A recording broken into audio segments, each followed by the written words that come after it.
seo aniu leis an cumann atá agan na DCU.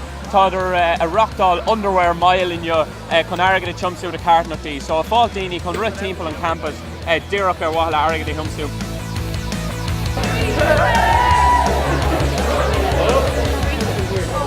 Is dócha harfaí uphí dé go hin barta a héin agus grúpa Mick-Léinn.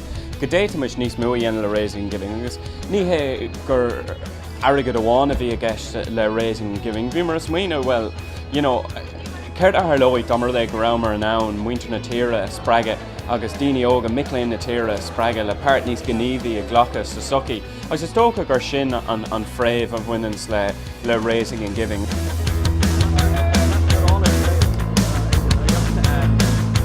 Níos fuair an nervhíseach. Níos fuair an nervhíseach.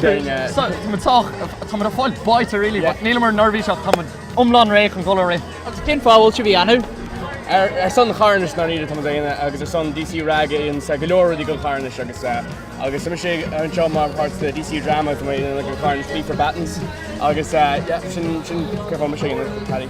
So tá a gur taspon gur féidir le Mick-Léinn difriocht a dhéanamh sa sochaí nílamar just an seo chun páirtíálas mar sin tá a gur taspon go bhfuil an smaoineh ceart ain an tamar fád chun difriocht a dhéanamh sa sochaí.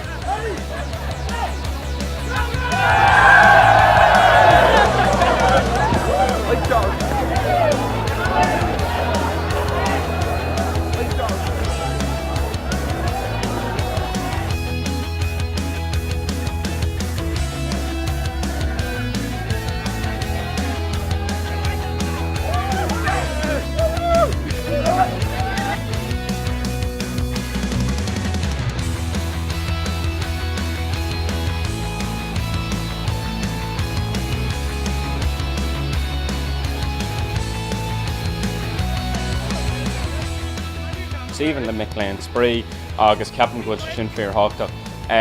Ach is dócha de réir mar a ggóin an cadre bhará idir na Mick-Léinn agus rag. Tuigeann siad gur féidir le spree a bhaint amachchas an saoil, ach gur féidir le cuidiú le daoine, cuidiú leis an sucaí, cuidiú leis an tír a ggéin am amháin. Tá muid taréis féidir an tibhiste de gábhí déag ó cumann ollscoil amháin agus anis is dócha tá ceiricín agan tá muid an seo aniu a pláiste páir gátan mu muid a seola ar ceathrú ceann dar nó i ollscoil limní DCU agus Mary Immaculate hí sa limneach.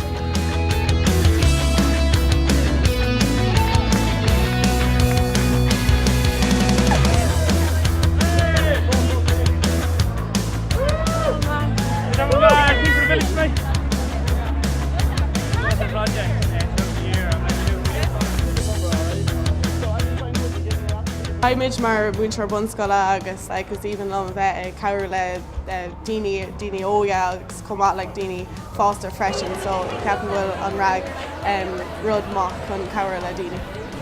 Agus taithníonn rag lomar tugann sé seansa daltaí óga a bhfuil ina bhfuil fuineh agus muoín acu dul amach agus cabhar le daoine móna difriúil. Anis tá sé just dúteach agus gachtain ag caimfinn Gallagher agus céim grúchas agus just rudí mar sin, so just bhálam just rudí dearfach chéanamh. Tá daoine súála go mas níl taceacht a bí acu agus náit nó mála clí a háart an seo heag leat a taceacht thuirsa daoine tá muinseire deid na daoine tá háart a hálas a cardide so sé tá táhata seo a dhéanamh go seo a gréamás sin ar nómáin bitir sinna solta bhaine a héanam a has.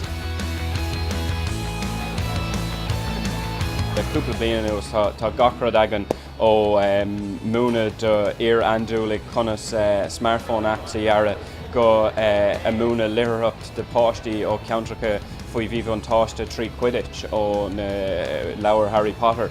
So tá réimse an leathnán, but is dócha an ítas atá agan is, you know, buine muid trí las aon rud. Ragaboo!